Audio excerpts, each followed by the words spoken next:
Anti-Apartheid activist and ANC stalwart Dr Andrew Mlangeni. Mlangeni says some leaders have forgotten the people and are serving their own interests.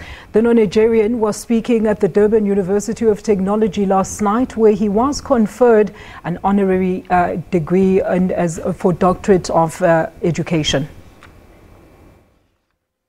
The manner in which the country is run today,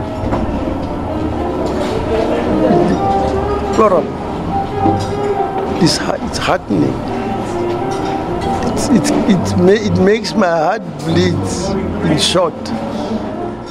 Dr Mlangeni, not mincing his words, he says the majority of South Africans have not yet achieved freedom. This is not what we struggle for. We struggle for the people to be free, people to live in freedom. Everybody.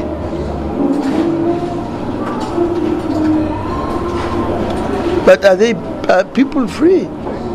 I said in my speech earlier when I was addressing during the day that a number of our people in our country have still not received uhuru. They haven't seen what uhuru is, what uhuru means, what freedom means. They tell every day they say we are free, but we don't see any freedom. We don't see any changes taking place. He lashed out at some leaders. Because some of our leaders, I say some, not everyone, some of our leaders are absolutely corrupt. They have no interest in the people for which some died for. They are only interested in themselves. That cannot make some of us happy. It can, but we have got to continue to struggle and try to convince them. Leaders say Dr Mlangeni remains a voice of reason. He's that hope, that beacon of hope that has traveled this journey with Tatu Mandela, Walter Sisulu, Ahmed Kathrada, and many others in the Rivonia trialists. Now we're just holding on to him as the only source of that inspiration. And it's a great honor to really be able to see this source of inspiration still alive and well. The struggle veteran says he is optimistic that President Cyril Ramaphosa's administration will steer the country in the right direction. SABC News, Pietermaritzburg. All right, well, we're going to continue with this discussion and take you back to another youth activist in Pretoria, Mr. Phakamile Mbengashe. Phakamile, happy Freedom Day to you. A very good afternoon to you once again. Talk to us about being a young black man in South Africa. Are we free? Do you think we are free on this day? Happy Freedom Day to you and happy Freedom Day to the viewers. As a young black man, Freedom Day is an opportunity for us to reflect on our current state and where the country is. The definition of freedom is known as a state of not being imprisoned, but currently the majority of the people of South Africa are imprisoned by poverty. Women are imprisoned by rape, violence against them. The black majority also are imprisoned by a monopolistic economic system where they don't have access to resources and the benefits of the country. All right, and Phakamile, I mean, let's hear from you. I mean, what do you think actually needs to be the focus for government in bridging the divides between race and gender?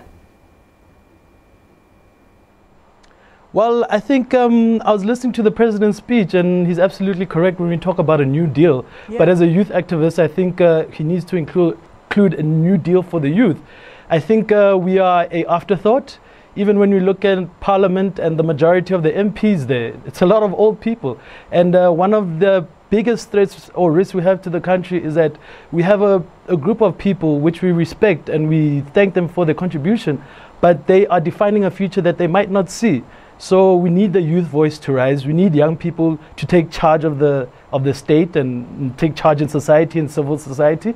And we need to charter a future that we want to see, one that's more equitable than it is now, one where men and women are both free and equal, and one where our children are safe. I think that's a very worrying problem. I engage with a lot of young people, and one of the biggest fears I have is that when you ask them, what are your dreams?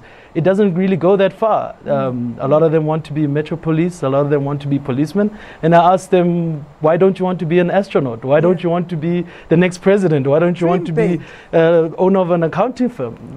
We need to dream.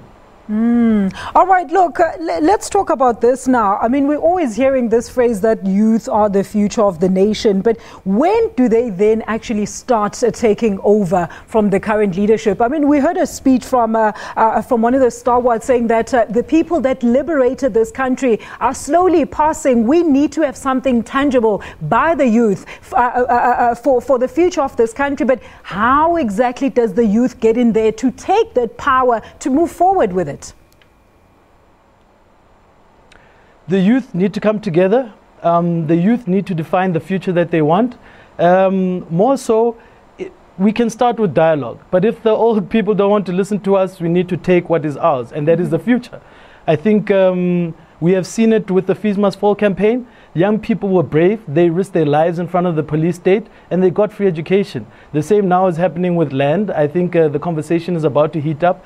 The ANC Youth League is also about to wake up now and start talking about the need for land. And also just we need to break down some of the past crimes that are still lingering around us, like white privilege, racism, the black tax, the black ceiling that we have in the corporate sector. There's still a lot to fight for. And the only way youth are going to do that is if they are united and as if they work together. All right, thank you so much to our other youth activist there. That is Uphakamile Mbengashe joining us from our Pretoria studios. I'm going to hand you over to Peter now.